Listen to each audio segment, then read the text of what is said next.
মায়াপুর যে এত সত্যি হবে আমি কখনো ভাবতেও পারিনি। আমি সুস্মিতা। তো আমি একটা মিনি ব্লগ নিয়ে এসে পড়েছি।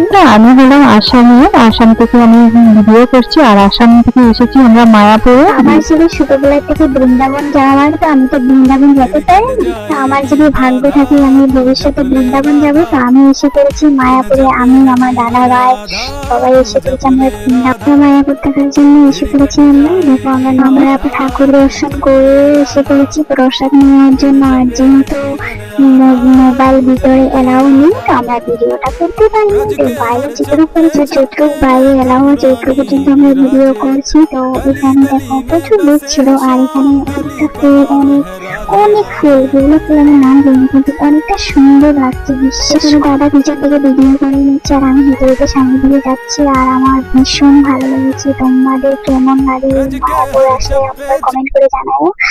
তো এখানে আর গোলাপ ফুল দেখে দিলাম। তো ভিডিওটা কেমন হলো, যদি ভালো হলো লাইক করিও, শেয়ার করিও।